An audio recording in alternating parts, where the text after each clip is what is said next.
बिस्मिल्लाहिर्रहमानिर्रहीम। अस्सलाम वालेकुम। मैं हूं मोहम्मद ज़मीर। आज हमारे साथ अमेरिका से एक मरतबा फिर मौजूद हैं साजिद तारड़ साहब। साजिद तारड़ साहब किसी तारफ़ के मुताज नहीं, एक जानी पहचानी शख्सियत हैं। एडवाइज़र टू ट्रंप हैं और अमेरिका में जो तंजीम है मुस्लिम फॉर अमेरिका, उसके ये फाउंडर भी हैं। और इसके साथ साथ जो इनका बड़ा जो तारफ़ है वो ये पाकिस्तानी हैं। पाकिस्तानी होने के साथ साथ ये पाकिस्तान से मोहब्बत करने वालों में भी इनका शुमार होता है। बैनुल अक़वामी इशूज़ पर भी इनकी गहरी नज़र होती है। तो आज की वीडियो में हम इनसे जानने की कोशिश करेंगे कि कोरोना के बाद अब अमेरिका की क्या सूरत हाल है, पाकिस्तान के जो सियासी सूरत हाल है उसको ये किस नज़र से देखते हैं। तो सर, आपका बहुत बहुत शुक्रिया वक्त देने का। Thank you so much Zaheer साहब। कोरोना के हालात, सबसे पहले तो मैं अपने देखने वालों को दुआ की रिक्वेस्ट करूंगा असद कैसर साहब के लिए, जो स्पीकर कौमी असम्बली, और मेरे कुछ दोस्त न्यूयॉर्क, इस्लामाबाद में बीमार हैं, और मैं बल्कि सबके लिए, जितने भी मरीज हैं दुनिया में जो सफर कर रहे हैं इस मरज से, उन सब के लिए, उनकी सेहत के लिए दुआ की रिक्वेस्ट करूंगा। और अमेरिका में हालात अब ये हैं कि 50 में से तकरीबन 35 स्टेट्स ऐसी हैं जहां कोरोना का जोर इतना ज्यादा नहीं था या टूट चुका है। ग्राफ नीचे आ रहा है। वहां पे बिजनेस अब खोल दिए गए हैं काफी हद तक। पार्क्स खोल दिए, बीचेस खोल दिए, जो एसेंशियल्स और रेस्टोरेंट्स ऐसा ऐसा खुल रहे हैं। लेकिन अभी तक स्कूल बंद है, जो इन गर्मियों तक नहीं खुलेंगे। अगस्त के बाद स्कूल खुलेंगे। लेकिन मेरे ख्याल में जून तक, मिड जून या पहले हफ्ते जून तक चीजें काफी हद तक नॉर्मलाइज हो जाएंगे। और यही मैं देख रहा हूँ, पाकिस्तान में भी खान साहब ने लॉकडाउन कम करने का ऐलान किया है। सिंध में, कराची में भी दुकानें खोलने का 5 बजे शाम तक का ऐलान किया गया है। मेरे ख्याल में अब आहिस्ता आहिस्ता चीजें नॉर्मल होती जाएंगी। लोग सीख चुके हैं कि कोरोना से डील किस तरह करना है। और जिस तरह मैं पहले इस पे काफी रिसर्च करता रहा हूं, क्योंकि मैं हेल्थ केयर बिजनेस में हूं।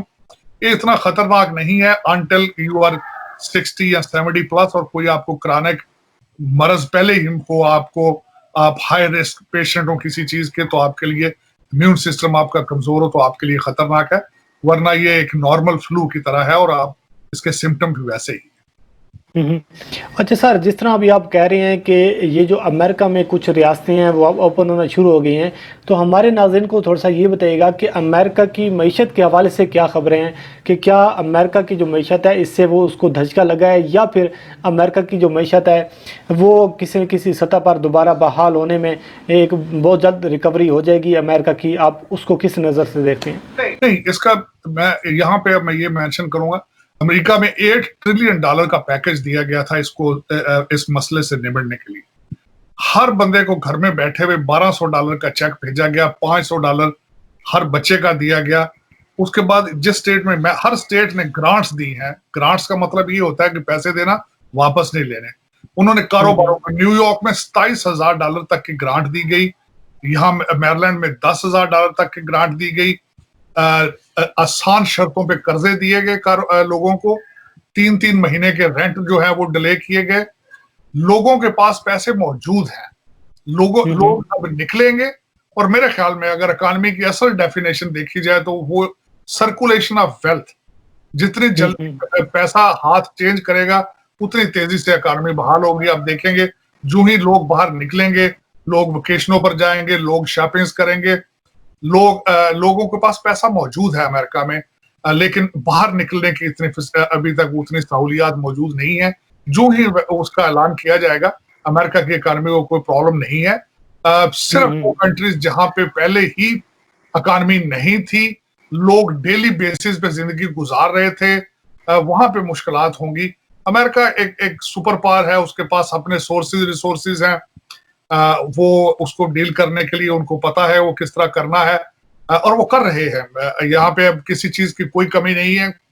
कोई एक भी सिंगल डेथ अमेरिका में ऐसी नहीं हुई जो वेंटिलेटर ना होने की वजह से हो, या हॉस्पिटल बेड ना होने की वजह से हो।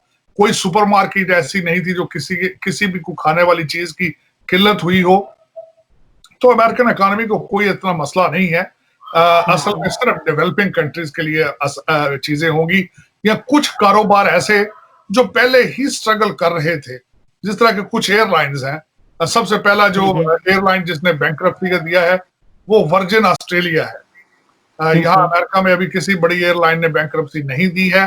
कुछ ऐसे कारोबार जो हैं, जो पहले स्ट्रगल कर रहे थे, वो बैंकरप्सियां देंगे। और दूसरा आप देखेंगे कि कुछ लोग इसका फायदा उठाएंगे अमेरिका में। जिनके बिजनेसेस पहले ही बैंकरप्ट होने वाले थे, वो बैंकरप्सियां दे के गवर्नमेंट से इमदाद लेंगे, चीजें इसको अब्यूज भी किया जाएगा, जैसे हो रहा है इस वक्त अमेरिका में।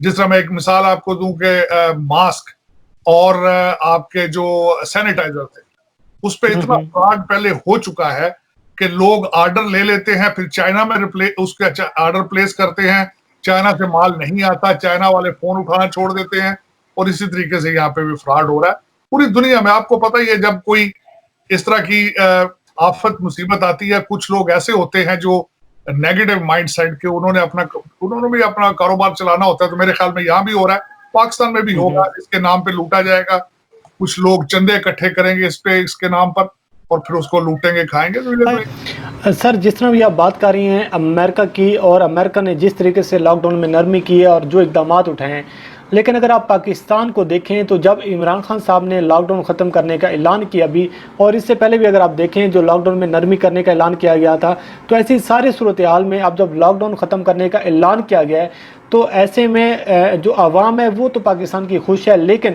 अपोजिशन जमातें, बिलावल भुट्टो, शहबाज शरीफ, ये आपको क्यों परेशान नज़र आ रहे हैं? इनके क्या प्रॉब्लम है? इनका क्या ऐसा स्टेक था जिसकी वजह से इनको तो खुश होना चाहिए था कि बिल आखिर हम इस सतत तक पहुँच चुके हैं कि पाकिस्तान में दोबारा जो लॉकडाउन है ये ख़त्म होने जा रहा है।